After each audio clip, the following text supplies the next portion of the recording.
Hey everyone, this is Saul from Three Kingdoms Games, coming to you today with Ravnica Allegiance Part 4. Now, Parts 1, 2, and 3 will be in the description box down below, so if you haven't seen them, I strongly encourage you to check them out. And as always, there'll be more information on the giveaway, which was in the last video, in this one, at the end. Now, since I did Part 3, there's been a lot of spoilers, so I'm only going to really cover the rares and some of the more notable uncommons. So, for Orzhov, you have Kaya's Vengeance. Now, Kaya's Vengeance is a 4-mana, destroy all creatures. You gain life equal to the number of creatures you control that were destroyed this way. 4-mana, destroy all creatures, I think is really good.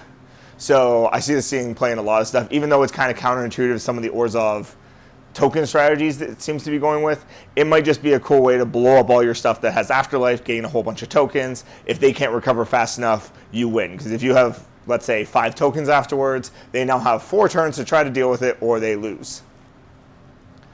Now, next up you have your split card. Revival to Revenge. For 2 CMC, return target creature with converted mana cost 3 or less from your battlefield, from your grave to your battlefield. That's pretty good. I can see it being abused a lot with your aristocratic kind of stuff, the stuff you're destroying, things like that. Revenge, 6 CMC. I think it's doable. I think it's really doable if you're in a life gain deck. 6 CMC, double your life. Your opponent loses half their life, round it up. I think this is really good. I don't know. It might be a bad card. I just like jank sometimes. Next up you have, for Azorius, you have your split card, Warrant to Warden. For Warrant, it's 2 CMC, put target attacking or blocking creature on top of its opponent's library. Sorry, on top of its owner's library. So you can do this to your own stuff as well if you want to use something's ETB effect again. So block, bounce it on top of your deck, and then play it again, which is probably how I'm going to use it sometimes. Or you have the defensive option of bouncing their attackers on top of their deck and putting them off tempo. On the other side, you have Warden. It's a bad card. 5 CMC for a 4/4 flyer is kind of bad. We've been spoiled with all these 5 for 5s and things like that. So you get a 4/4 Flying Sphinx token. I don't like it. Not even going to really beat around the bush on that one. Next up for Azorius, you have High Alert. High Alert is a 3 CMC. Your creatures deal combat damage based off their toughness, and they can attack as if they didn't have Defender. I think this is really good with all your big toughness, or big butt, as I refer to them, creatures with cool effects that you could be using, and this lets you have more versatility with them, and then you can also pay for to untap a creature. So it's not a bad card. I think it's going to see play. It's going to have to be in the right deck. It's essentially the better Arcades deck at that point. For Rakdos, we have Rakdos, the showstopper. I like him. I'm a big fan of Rakdos, but he's 6 for a 6/6 Flample, Flying Trample.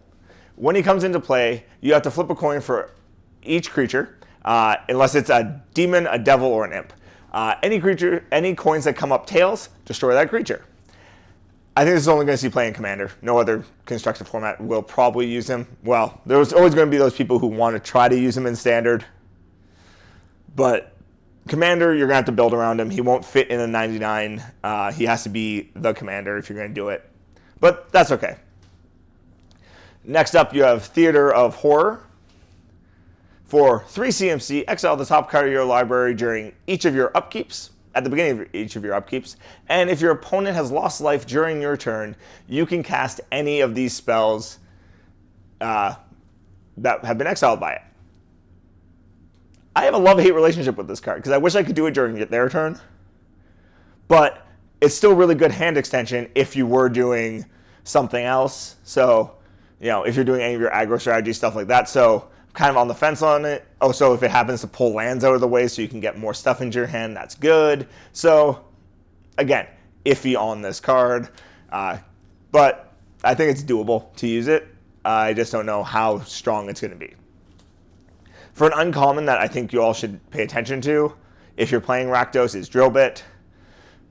3 CMC, or Spectacle 1, which is 95% of the time what you're going to be casting this for. Look at your opponent's hand, discard a non-land card. That's pretty big. Can't really say much about that because there's no other drawbacks other than the spectacle cost. Because even for 3, it's not that horrible if they're holding on to the right thing. If you can stop them from board wiping you or anything like that, that is huge. Now, your split card is Carnival to Carnage. For Carnival, 1 CMC, deal 1 damage to target creature or planeswalker, and 1 damage to its controller. So this is going to be your setup for your spectacle stuff. On the other side, you have Carnage. It's just a bad Blightning, so that's about all I'm going to say about it. So next up, we have Gruul. For Gruul, they gave you Domri Chaosbringer, your planeswalker, which is insane. I think it's the best planeswalker they have spoiled out of the 3 from this set. For 4 mana, you have 5 loyalty to start. +1, you gain a green or a blue, and you can cast a creature with it. It gains Riot. So if you've cast a creature with that 1 mana, it gains Riot. So you can ramp, that means, into your big stuff and give them haste, or make them even bigger if you want to. So you're going to be seeing hasty Carnage Tyrants and things like that. For -3, you look at the top 4 cards of your library, take up to 2 creatures from among them into your hand. The rest go to the bottom in random order. It's an okay card. I don't think it's that great, but for that -3 effect. But it's more than usable, I guess, tutoring, stacking your hand. But really, you're trying to get to this -8, because if you -8, you win. During each end step, you get a 4/4 red-green beast token with trample. That is an emblem, so no one can remove it. So overall, this is a pretty busted card, I think. Next up, you have your split card, Thrash to Threat. Thrash is probably the side that people are going to be using this for most, because for 2 CMC, target creature deals damage equal to its power to target creature or planeswalker. So for 2 mana, you're probably blowing up stuff. And you're giving more removal to Gruul. That's not necessarily just burn or fight. I think this is really good for 2. On the other side, you have Threat. I'm never going to use it for Threat. Threat is a 4 CMC for a 4/4 beast with trample. Meh. There's better things you can do for 4 mana. You also have now Rhythm of the Wild. For 3 CMC, all your creatures can't be countered. So creature spells you control can't be countered. And non-token creatures you control have Riot. That is ridiculous. That just turned your entire deck up a degree. Everything just broke mana curve, that means. It's insane. Luckily, there is some enchantment removal introduced in this set, but that is a really strong effect. For Simic, you have Prime Speaker Vanifer? Something. For 4 CMC, you get a 2/4. So, okay stats for 4 CMC, but this is where she gets amazing. You tap her, you sack one of the creatures you control, and you get to look through your deck for a creature with converted mana cost equal to the original creature +1, and you get to put it into play. So I can see abuse for that already in the right deck, because tutoring at will is really strong. In Limited, I think this is going to be really strong as well. It's a great way to try to ramp out stuff. So you get rid of little things that helped you early game and ramp your way up. You have, next up, Benthic Biomancer. 1 CMC for a 1/1. For 2, he adapts 1. Whenever he gets a +1 counter added to him, you draw a card and you discard a card. I actually like this card a lot, especially in that Merfolk shell where you're able to throw around counters and things like that, because it will help you loot, filter through your deck, and, you know, gives you something that on turn 2, if you have nothing else to do on 2, will be a 2/2 to swing in, so they might not have a way to deal with it if you went first. It's not bad that way. Next up, you have Growth Chamber Guardian, 2 for a 2/2.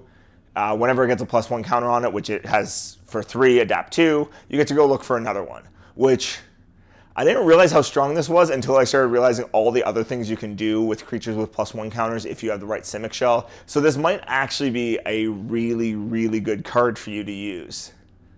Now, for your generics, there are Angel of Grace, a 5 CMC, 5/4, flash flying. When it enters, if you were to take damage that turn that would reduce you below 1, you go to 1 instead. And you can pay 6 or remove it from your graveyard, and your life goes up to 10. I think this is kind of cool. I don't know how much constructed play it's going to see, but like I was just talking about earlier, see, 5 CMC. You could do something better with it than playing a 4/4 Sphinx. Anyways, you have Smothering Tithe. I think this card is going to see so much commander play and maybe even constructed play because it is a 4 CMC enchantment. Whenever your opponent draws a card, they have to pay 2 or you get a treasure. If you pair this with Orzhov, put Revel in Riches in your deck, and now they have a big problem to deal with. As long as if they have any kind of draw effects. You have Mesmerizing Banthid next. It is a 5 CMC, 4/5. Again, 5 CMC, better than a Sphinx. Sorry, I'm going to be on about that for a while. That's a bad card. When it comes into play, you get 2 O2 illusions. As long as you control an illusion, the Banthid has hexproof. And the illusions have the effect that if they block something, it doesn't untap during its controller's next untap phase. So, I like them. I think this could be a cool card. Anyways, onward. Verity Circle. Verity Circle? Verity Circle? It's a circle. So it's whenever an opponent would tap a creature, other than attacking, you may draw a card. And then you can pay 5 mana to tap a non-flying creature. So I think that's pretty good. I could see this being played in some kind of weird prison-y deck, or it's going to be a sideboard card probably heavily if it's used at all. Yeah. So you also have next up Awaken the Erstwhile. It's a black card. It's not good. Cost 5. Everyone discards their hands. Everyone gets a number of 2/2 zombies equal to the number of cards discarded this way. Unless you're in Commander, no one's going to really have that big a hand by that point. Or no, it's not going to be as relevant. There's better things you can do at that point. But you have, next up, Gutter Bones. It's not very good. It's 1 for a 2/1, comes into play tapped. You can pay 2 during your, anytime you cast a sorcery to return it from your graveyard to your hand. I don't like it. There's better things you can do for your 1 slots in black. But this next one I think is ridiculous. Pestilent Spirits. It's a 3/2 with Menace and Death Touch. 4/3. So already not bad curve. But all your instants and sorceries gain Death Touch. I love this card. So, we talked about Carnival earlier, where, 1 damage to a creature suddenly just killed it. A shock just turned into a lethal spell on Lyra, for instance. There's a lot of nonsense you can do with this card. I think it's going to see a lot of play. If not, I don't know why it won't see more play. But everything gaining Death Touch is huge. All your kind of deal 1 damage to a bunch of split effects and things like that are all lethal spells now. Next up, we have Electro Dominance. X red. Deal X damage to any target. And then you get to play a card with converted mana cost X or less from your hand. That's pretty big. In the right shell, this is like instant lethal. But then again, X spells in Standard have a tendency to not be played as much, with the exception of Tormenta Hailfire. It's just, but in Limited, I see this doing a ton. This is a bomb. Also in Commander, I can see this being a huge bomb. Okay, now next up we have End Raise Forerunners. 8 CMC for a 7/7. Already kind of blah, because it's 8 CMC. You probably won already by this point, or have win in hand. Please play better cards than this. But it has Vigilance, Trample, and haste, I think. I don't know. Vigilance and trample at least. And when it comes into play, all your other creatures gain +2/+2 and vigilance and other stuff, and it's really not good. Don't play it, please, God. There are better things you can do than playing this card.